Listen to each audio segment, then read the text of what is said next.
Suhail, good morning. യഥാർത്ഥത്തിൽ Viyyur central jail ഒരുപാട് കഥകൾ പറയാനുള്ള ഒരു വലിയ ജയിലാണ്.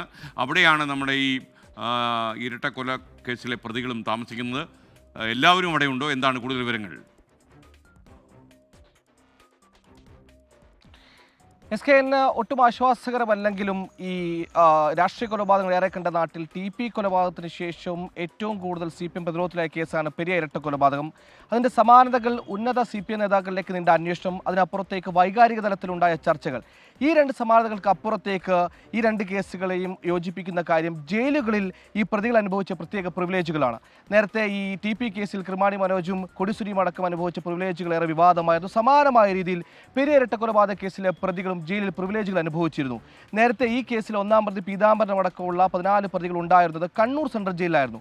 കണ്ണൂർ സെൻട്രൽ ജയിലിൽ നിന്ന് വിയ്യൂർ സെൻട്രൽ ജയിലിലേക്ക് അവരെത്തിയതും ഈ പ്രിവിലേജുകൾ വിവാദമായിരുന്നു. കൃത്യം പറഞ്ഞാൽ 2021 ഡിസംബർ 3 CBI കുറ്റപത്രം സമർപ്പിച്ചതിന് പിന്നാലെ 2022 നവംബറോടുകൂടി ഒരു വിവാദം ഉയരുന്നു. ഈ കേസിലെ ഒന്നാം പ്രതി പീതാംബരന് ചില ആരോഗ്യ പ്രശ്നങ്ങളുമായി ബന്ധപ്പെട്ട് ആയുർവേദ ചികിത്സ ജയിലിന് പുറത്തേക്ക് നൽകുന്നു.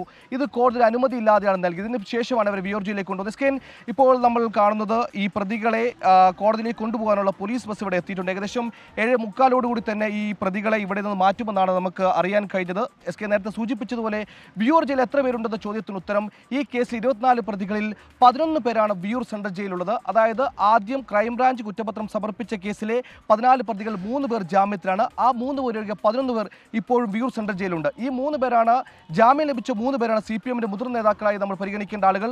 നേരത്തെ പറഞ്ഞതുപോലെ പെരിയ ലോക്കൽ സെക്രട്ടറി ബാലകൃഷ്ണൻ, ഒപ്പം ഉദുമ ഏരിയ സെക്രട്ടറി മണികണ്ഠൻ, ഒപ്പം ആലങ്ങോട് മണി. ഈ 3 നേതാക്കൾ ഒഴികെ ബാക്കി 11 പേരും ഈ ജയിലിൽ ഇപ്പോൾ ഉണ്ട്. അവർ ഏകദേശം 7:45 കൂടി ഇവിടുന്ന് മാറ്റും.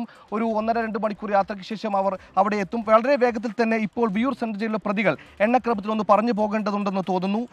ഒന്നാം പ്രതി പീതാംബരൻ, രണ്ടാം പ്രതി സജി C ജോർജ്, മൂന്നാം പ്രതി KM സുരേഷ്, നാലാം പ്രതി അനിൽകുമാർ, അഞ്ചാം പ്രതി ഗിജിൻ കല്യോട്ട്, ആറാം പ്രതി ശ്രീരാഗ്, ഏഴാം പ്രതി അശ്വിൻ, സുബീഷ് വെളുത്തോട് എട്ടാം പ്രതി, മുരളി തനിത്തോട് 9-ാം പ്രതി, രഞ്ജിത്ത് കണ്ണോട്ട് 10-ാം പ്രതി, പ്രദീപ് എച്ചിലടക്കം 11 പ്രതികൾ. അങ്ങനെ 11 പ്രതികളാണ് വിയ്യൂർ സെൻട്രൽ ജയിലുള്ളത്. ഈ 11 പ്രതികളും ഈ കൃത്യം നടന്ന 2019 സെപ്റ്റംബർ മുതൽ 5.5 വർഷമായി അവർ ഇപ്പോഴും ജയിലിൽ കഴിയുകയാണ്.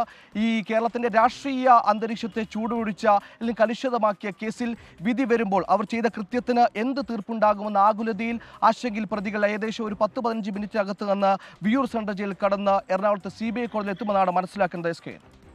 ഓക്കെ, തൃശ്ശൂർ വിയ്യൂർ സെൻട്രൽ ജയിലിന് മുന്നിൽ നിന്ന് നമുക്കൊപ്പം സുഹൈൽ മുഹമ്മദ് ചേരുകയായിരുന്നു.